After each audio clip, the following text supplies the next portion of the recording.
Welcome to the another video. आज इस video में हम बात करेंगे मेंस को लेकर। ठीक है, बहुत सारे बच्चे होते हैं कि मेंस प्रीलिम्स तो दे लेते हैं, ठीक है, उनके अंदर प्रीलिम्स का डर नहीं रहता है, लेकिन मेंस का डर हमेशा बना रहता है। मेंस को कैसे लिखेंगे, उसका अप्रोच कैसे करेंगे, ठीक है, यहाँ तक कि स्टार्ट क्या करना है, कैसे करें हम मेंस, ये समस्या ना बहुत सारे बालकों में बनी रहती है। तो अब ये चीज़ को हम सॉल्यूशन इसका कैसे निकलेगा, इसका कॉन्फिडेंस कैसे आएगा, ठीक है, इस वीडियो को देखो। 10 से 15 मिनट के अंदर में ये जो कॉन्फिडेंस है ना, ये आपको इसी टाइम फ्रेम में आपको मिल जाएगा, ठीक है। और अगर इसको आपने फॉलो किया ना, तो लगभग 3 से 4 महीने के अंदर मैं गारंटी के साथ कह सकता हूँ, ये जो आपका कॉन्फिडेंस होगा वो रिजल्ट में बनता दिखेगा। बस इस स्टडी को फॉलो कर लेना आप। देखो, मैंने यहाँ GS2 का UP PCS theme wise mains PYQ 2018 से 19 तक का मैंने कैटेगराइज कर दिया है ईयर वाइज, ठीक है, और ये थीम वाइज है। सबसे इंपॉर्टेंट है कि थीम वाइज है। और मेंस तैयार कैसे करना है मैं इस वीडियो में एकदम विस्तार से बताऊंगा, और उसको आप फॉलो कर लेना ब्लाइंडली। मैं बता रहा हूँ 3 से 4 महीने के अंदर में ज़बरदस्त कॉन्फिडेंस आ जाएगा। अगर आपको इसका PDF चाहिए तो नीचे डिस्क्रिप्शन बॉक्स में टेलीग्राम चैनल का लिंक दिया हुआ है, आप उस चैनल में जाएँ, वहाँ से आप डाउनलोड कर सकते हैं, ठीक है। और फर्दर GS3 और GS4 का जो PDF होगा वो भी उसी ग्रुप में आपको अवेलेबल करा दिया जाएगा। ओके, अब आते हैं हम अपने मेन कंटेंट में कि इसको अप्रोच कैसे करेंगे हम, यूपी PCS मेंस को कैसे एक अच्छे मुकाम पे ले जाएं और एक अच्छा परफॉर्मेंस करके आएँ, ठीक है। तो देखो, इसको पढ़ने का एक तरीका होता है, एक मैं बेसिक बता देता हूँ। सबसे पहले आपने बहुत सारे, मैं ये मान के चल रहा हूँ कि आपने बहुत सारी बुक पढ़ी होंगी। ऐसा तो कोई बच्चा नहीं होगा जो कुछ भी नहीं पढ़ा होगा, कुछ तो कुछ हर कोई पढ़ता ही है यार। तो चलो मैं मान के चलता हूँ कि आपने कुछ बेसिक बुक्स पढ़ रखी हैं, ठीक है। अब देखो, सबसे बेसिक चीज़ होता है सिलेबस। अगर आप निकालना चाहते हो ना, मैं बता रहा हूँ, इससे आसान तरीका मेंस तैयार करने का कुछ भी नहीं हो सकता। सही बता रहा हूँ, फॉलो कर लेना। देखो, सिलेबस, सबसे पहले सिलेबस क्या पढ़ना है ये आपको सिलेबस बताता है। कितना पढ़ना है ये आपको PYQ बताता है। याद रखना, क्या पढ़ना है सिलेबस बताएगा, कितना पढ़ना है PYQ बताना है, PYQ बताता है। क्योंकि क्या पढ़ना है इसमें बहुत सारी चीज़ हैं, लेकिन कितना पढ़ना है इसमें लिमिटेड चीज़ है। और इसी को थीम वाइज मैंने यहाँ पे कैटेगराइज करके GS2 का दे रखा है, तो आप उसको फॉलो कर लेना, ठीक है। चलो हम बात करते हैं कि कैसे, मतलब इसको कैसे करेंगे। आ जाओ, देखो मेरे कहने का क्या मतलब है, तुम्हें करना क्या है, आपको ये करना है कि आपने सिलेबस उठाया, ठीक है। सिलेबस में 1 2 3 4 करके पॉइंट दिया रहता है, सिलेबस नंबर। आप एक सिलेबस को उठाओ, सिलेबस के एक पॉइंट को उठाओ एक, ठीक है। यहाँ से PYQ देखो, और उस PYQ में एक थीम को पकड़ो। उस थीम पे क्या करो, 1 पेज का नोट्स बना लो, 1 PN बना लो उसका, और उसको याद कर जाओ। और उसको जब भी टेस्ट सीरीज लिख रहे हो या फिर रियल एग्जाम PYQ का सॉल्व कर रहे हो, ठीक है, उसको जो तुमने 1 पेज नोट्स में बनाया है उसको रेप्लिकेट करो, सो डैट कि वो तुम्हारे जबान पे बैठ जाए। और जो करंट अफेयर पढ़ रहे हो ना, जो तुम अलग से तो करंट अफेयर पढ़ ही रहे होगे, बस उसको इसमें वैल्यू एडिशन करते रहना, दैट्स इट। यही करना है, इससे ज़्यादा तुम्हें कुछ नहीं करना है। इस चीज़ को मैं एग्जाम्पल के साथ समझाता हूँ, ठीक है। देखो, जैसे एक टॉपिक लेते हैं, कोई सी भी टॉपिक ले लो, जैसे फॉर एग्जाम्पल मैं लेता हूँ, देखो ये देखो, ये ले लो, ये ले लो, रैंडम कोई उठा लो। जैसे ये देखो, ये 2 टॉपिक मैंने उठाया, सिलेबस का GS2 का टॉपिक है ए पॉइंट देखो, appointment to the various constitutional post, power, function and their responsibility. सबसे पहले देखो, कॉन्स्टिट्यूशनल पोस्ट के बारे में बात करते हैं। तुम देखोगे संवैधानिक पोस्ट लगभग 12 पोस्ट हैं, ठीक है। फॉर एग्जांपल देखो, तुम्हारा UPSC, ठीक है, स्टेट PSC, उसके बाद तुम्हारा आता है फाइनेंस कमीशन, उसके बाद आता है तुम्हारा CAG, उसी तरह अटॉर्नी जनरल, ठीक है, नेशनल कमीशन फॉर ST हो गया, SC हो गया, OBC हो गया। देखो बहुत सारे कमीशन आ गए हैं। अब इन सारे कॉन्स्टिट्यूशनल पोस्ट का पावर, फंक्शन और इसकी रिस्पॉन्सिबिलिटी 12 तो यही हो गए। वेट, अब आ जाते हैं स्टैट्यूटरी बॉडी में, समझ रहे हो। अब हम बात करते हैं स्टैट्यूटरी बॉडी की। नॉन कॉन्स्टिट्यूशनल बॉडी होते हैं, इसके अंदर ही तुम पाओगे कि बहुत सारे बॉडी तुमको देखने को मिलेंगे। जैसे कहाँ गया, for example NITI Aayog, CBI, CID या क्या बोलते हैं वो इन्फोर्समेंट डिपार्टमेंट वाला कौन है, ED, ठीक है, ED हो गया। और उसके बाद तुम्हारा CBC, central vigilance commission, NHRC, ठीक है, लोकपाल, लोकायुक्त, इस तरह न जाने कितने हैं, ठीक है। उसके बाद रुको, रेगुलेटरी बॉडी, बहुत सारे रेगुलेटरी बॉडी भी हैं, जैसे देखो security exchange board of India, SEBI, RBI भी एक तरह का हो गया, ठीक है, न जाने कितने हैं यार। अब आते हैं हम तुम्हारा क्वासी जुडिशियल बॉडी में, ठीक है। अब इसमें भी तुम देखोगे नेशनल ग्रीड ट्रिब्यूनल आता है, ठीक है। उसके बाद तुम्हारा सेंट्रल इंफॉर्मेशन कमीशन आता है, न जाने इसमें भी बहुत सारे तुमको मिल जाएंगे। सिलेबस ने तुमको बता दिया ना कि कहाँ से पढ़ना है, तो देखो ये तुमने बता दिया कि अपॉइंटमेंट पढ़ना है स्टैट्यूटरी का, कॉन्स्टिट्यूशनल का, रेगुलेटरी का और क्वासी जुडिशियल बॉडी का, including the NITI Aayog, there feature and function. लेकिन क्या तुमको लगता है 12 तो ये रहा, न जाने ये कितना है, ठीक है, न जाने रेगुलेटरी बॉडी कितना है, न जाने तुम्हारा यही देखोगे ना तो लगभग तुम्हारे 200 प्लस बॉडी आ गए, उससे ज़्यादा ही होंगे, ठीक है, इतने बॉडी आ गए। क्या तुम इन सारे बॉडीज़ का तुम पावर, फंक्शन, इसके रिस्पॉन्सिबिलिटी, इसके फीचर, इसके फंक्शन याद कर पाओगे? सोचो, नहीं कर सकते हो। तो कितना पढ़ना है ये तुमको कौन बताता है? PYQ।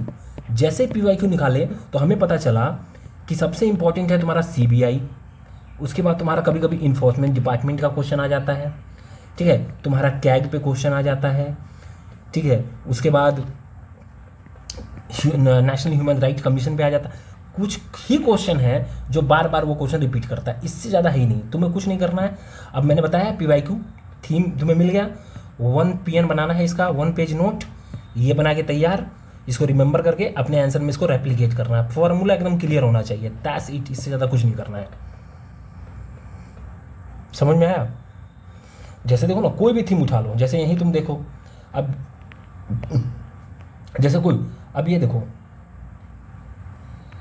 जुडिशरी से ही देख लो, जुडिशरी से रिलेटेड। अब हमें पता है जुडिशरी हमारे सिलेबस में mention 3 demerit of judicial activism, judiciary से related concept of judicial activism, evaluate the impact and relationship and executive and judiciary in India, relationship of executive and judiciary in India, खत्म।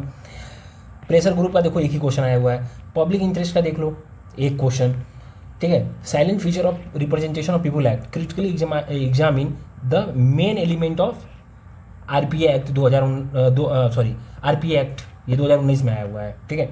उसी तरह CAG का देख लो, अब मैंने बोला ना कॉन्स्टिट्यूशनल बॉडी, देखो रोल ऑफ कैग का पूछ रहा है in as a custodian of the public money, और दूसरा पूछ रहा है एग्जामिन द कॉन्स्टिट्यूशनल पोजीशन, बताइए कैग का, दैट्स इट, खत्म। देखो रिपीट कर रहा है बार बार क्वेश्चन। तो इलेक्शन कमीशन का उसी तरह देखो कि प्रॉब्लम क्या क्या समस्याएं आ रही हैं इलेक्शन कमीशन का। अब देखो कुछ कॉन्स्टिट्यूशनल बॉडी हैं जो एकदम बार बार रिपीट कर रहा है, बस उसी का बनाना है। जैसे नीति आयोग का देख लो, अब नीति आयोग का देखो, अब जितने भी उसमें भी देखो कॉन्स्टिट्यूशनल बॉडी बहुत सारे, जैसे मैंने CBC का बोला, ये आ गया CBC का, ये थोड़ा इन्वायरमेंट का है लेकिन कोई बात नहीं। NHRC आ गया, ठीक है, CBI आ गया, देखो नीति आयोग आ गया। तुम्हें क्या करना है? 1 PN बनाना है सबका, उसको रिमेंबर कर लेना है, दैट्स इट, खत्म। और उसको अपने आंसर में रेप्लिकेट करना है। हर जगह यही है, हर जगह यही करना है, कुछ नहीं करना है। प्रियम्बल उठाओगे, प्रियम्बल देखोगे तो एक ही 2-3-4 क्वेश्चन देखने को मिल रहे हैं कि preamble is called the philosophy of the Indian constitution, the preamble of the constitution affirm the basic feature of the constitution and the promotion of the human dignity elucidate, that's it, the philosophy of Indian democracy embodied in the preamble. दो यहाँ भी खाली preamble का 1 page का notes बना लो, that's it, खत्म, complete. जब भी आंसर आएगा, जब भी क्वेश्चन आएगा, सेम आंसर को जाके जो तुमने लिखा है उसको रेप्लिकेट कर दो, दैट्स इट। और जो तुम करंट अफेयर पढ़ते हो उसका वैल्यू एडिशन पॉइंट वाइज इसमें कर लो, खत्म, कुछ नहीं करना है, इतना ही करना है आपको। समझ में आया? देखो बेसिक, देखो उसी तरह देखो basic structure, discuss the evolution and impact of basic structure doctrine in Indian constitution. फिर वही पूछ रहा है कि बेसिक स्ट्रक्चर डॉक्ट्राइन से आप क्या समझते हैं और इसके कुछ महत्वपूर्ण, उसका विश्लेषण कीजिए, उसका कुछ इंपॉर्टेंस बताइए संविधान का। उसी तरह फंडामेंटल राइट का देख लो, हम आर्टिकल 32, और इसमें भी देखोगे ना आर्टिकल 14, आर्टिकल 19, आर्टिकल 21, आर्टिकल 32, ये बार बार पूछे जाते हैं। यहाँ देखो 32 सोल, फिर देखो राइट, फिर देखो equality, right to equality article 14, खत्म।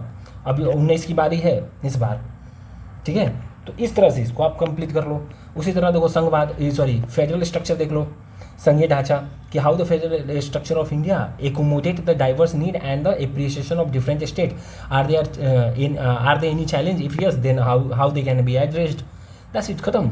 फिर structure of Indian constitution is a federal and but soul is unitary, खत्म। देख लो, analyse the role of the inter state council promoting cooperative federalism in India. ये जो inter state council है ये तुम्हारा कोऑपरेटिव फेडरलिज्म को कैसे प्रमोट कर रहा है, दैट्स इट, खत्म। उसी तरह देखो फाइनेंस कमीशन में चलो एक ही आया है। उसी तरह सेपरेशन ऑफ पावर में अल्टरनेटिव डिस्प्यूट एडीआर, अब एडीआर का भी क्वेश्चन वही है कि why alternative mechanism of dispute resolution have been emerge in the recent year, ADR से रिलेटेड है। लोक अदालत ग्रेट कैटलिस्ट है इंडियन लीगल सिस्टम को चेंज करने के लिए, फिर वही आ गया। कंपेरिजन देखो, कंपेरिजन ऑफ इंडियन कॉन्स्टिट्यूशन में देखो अभी क्या है, in what way does the Indian federal system different from the federal of USA, that's it, खत्म।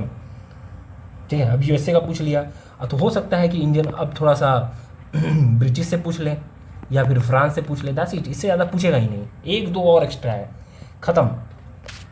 पार्लियामेंट में आ जाओ, प्रेसिडेंट एंड गवर्नर, देखो president of India can not become a dictator, explain पहला। How the president be elected, कैसे elected होते हैं। How the power of governor to the governor का जो पार्डनिंग पावर है वो राष्ट्रपति के क्या नाम है, पार्डनिंग पावर से अलग कैसे है अंदर आर्टिकल 72 के अंदर। How does the power of the governor to the pardoning is different from the power of president, same question लो। देखो यार सेम वही आता है, वही रिपीटेशन करता है। राज्यसभा एंड लोकसभा देख लो, ठीक है। प्राइम मिनिस्टर देख लो, जिसका the emergence role of prime minister, और यहाँ पे examine the increasing power and the role of prime minister, लो हाउ डज इम्पैक्ट। देखो सेम क्वेश्चन आ रहा है, रिपीट कर रहा है, थीम को पकड़ो, थीम को, प्राइम मिनिस्टर थीम, एक पेज का नोट्स बनाओ, उसको याद कर लो और उसको रट डालो और अपने आंसर में रेप्लिकेट करो, दैट्स इट, इससे ज़्यादा आपको कुछ नहीं करना है सर, ठीक है। अब लेकिन सवाल ये आता है कि हम कैसे बनाएंगे, कुछ नहीं करना है, नोट्स कैसे बनाएंगे, जैसे प्राइम मिनिस्टर पे ही टॉपिक आ गया, कुछ नहीं करो, पीएम लिखो, यूपीएससी लिख दो, उसके पीछे गूगल पे जाओ, वहाँ पे बहुत सारे कोचिंगों को खुल गया जाएगा, वाजीराम विजन सबका, जो तुम्हें शॉर्ट में क्रिप्स में बना के दे रखा है उसका आंसर यहाँ पे लिख लो, ठीक है, कि प्राइम मिनिस्टर का कॉन्स्टिट्यूशनल पोजीशन क्या होता है, ठीक है, उनमें क्या क्या प्रोविज़न दिया हुआ है, क्या क्या कर सकते हैं, किस किस बॉडी को गवर्न करते हैं, ठीक है, उनका क्या रोल होता है, इंटरनेशनल लेवल पे नेशनल लेवल क्या होता है, सब एक जगह लिख लो और उसको धके याद कर लो, दैट्स इट, खत्म। इससे ज़्यादा आपको कुछ नहीं करना है, आपका मेंस रेडी हो जाएगा, तैयार हो जाएगा, ठीक है। उसी तरह GS3 में भी करना है, उसी तरह GS4 में भी करना है, ठीक है, कुछ अलग नहीं है, सब में एक ही पैटर्न को फॉलो करना है और 1 महीने के अंदर में आपको सारा थीम आपको रेडी कर लेना है। तो निष्कर्ष यही निकलता है, कुछ नहीं करना है, सिलेबस उठाइए, कुछ नहीं करना है आपको, सिलेबस उठाइए, एक टॉपिक को पकड़िए, वहाँ के PYQ को देखिए, जैसे ही PYQ आपको मिले वहाँ के थीम को आइडेंटिफाई कीजिए, उस थीम पे आपको 1 पेज नोट्स बनाइए, 1 पेज नोट्स बना के उसको याद कीजिए और उसको अपने एग्ज़ाम में जहाँ भी आप दे रहे हैं एग्ज़ाम या टेस्ट सीरीज दे रहे हैं, रेप्लिकेट कीजिए। इससे ज़्यादा आपको कुछ नहीं करना और ये प्रोसेस कंटिन्यूअस चलता रहेगा, ये एक साइकिल बना लीजिए। एक समय आएगा कि ये चीज़ें आपको रट जाएगी और आपको इतना कॉन्फिडेंस होंगे ना कि भाई आपको इतना पता होना चाहिए ना कि 20 क्वेश्चन रहता है और 180 मिनट है आपके पास मात्र, यानी आप देखोगे 9 मिनट एक क्वेश्चन के लिए मात्र है, एक क्वेश्चन के लिए पढ़ना भी है और 9 मिनट में आप कितना लिख दोगे 9 मिनट में, बताओ। 1 मिनट तो पढ़ने में लगता है, ठीक है, 1 मिनट तो पढ़ने में लगता है, 8 मिनट है आपके पास लिखने के लिए तो 8 ही मिनट है ना। अब 8 मिनट में आप कितना लिख दोगे, क्या क्या कंटेंट लिख दोगे, ऐसा कुछ नहीं होता है। बस आपको 1 से लेकर 20 तक का पूरा प्रश्न सॉल्व करने हैं, दैट्स इट, ठीक है। और इन ज़्यादा कोचिंगों के ट्रैप में फंसो मत कि आइए हमारे यहाँ कोचिंग ज्वाइन कीजिए, टेस्ट सीरीज लिखिए, लिखते रह जाओगे, समय व्यतीत हो जाएगा, तुम्हें पता भी नहीं चलेगा, ठीक है। क्योंकि कल को यार तुम SP DSP बनने जा रहे हो, इतने बड़े पोस्ट पे जा रहे हो, तुम्हारे एक डिसीजन से उस एरिया का पूरा डायमेंशन को तुम इफेक्ट कर डालोगे और तुम मेहनत करने के बजाय तुम इधर उधर भटक रहे हो, कोचिंगों में जाओगे, इधर जाओगे उधर जाओगे, 4 साल 5 साल पंचवर्षीय योजना बना के रखा है यार इन्होंने, कोचिंगों वालों ने। क्यों? क्योंकि उनको भाई कैपिटलिस्ट माइंडसेट के लोग हैं, पैसा चाहिए उनको, ठीक है। आदम स्मिथ का है ना थ्योरी कैपिटलिस्ट, ये लोग हैं वही हैं, कैपिटलिस्ट वाले हैं, उनको चाहिए पैसा, उनको तुम्हारा समय में से कोई मतलब है नहीं, बस उनको पैसे से मतलब है और पैसे कमा रहे हैं, दबा के कमा रहे हैं। लेकिन तुम्हें यार अगर सिलेक्शन चाहिए यार, इस प्रोसेस को अपना लो, मेंस का नोट्स बना के तैयार कर लो, क्योंकि सिलेक्शन तुम्हारा मेंस दिलाता है, प्रीलिम्स नहीं दिलाता है। और मेंस में कॉन्फिडेंट रहो कि प्रीलिम्स निकले तो मेंस न रुके। पता लगा कि प्रीलिम्स बहुत सारे बच्चे हैं यार प्रीलिम्स निकाल लेते हैं, मेंस में फंसे हैं, मेंस में रो रहे हैं बैठ के कि लिखेंगे क्या, डर एक फोमो बना रहता है उनके अंदर कि हम क्या करेंगे उसमें। तो इन सब चीज़ों से बाहर निकलो, अपना दीपक स्वयं बनो, आपो दीपो भव, और अपने विवेक पे देखो चीज़ों को, तौलो, समझो तुम्हारे लिए क्या सही है क्या गलत है, उसके बाद डिसीजन लो कि तुम्हें क्या करना है। ठीक है, मिलते हैं नेक्स्ट वीडियो में।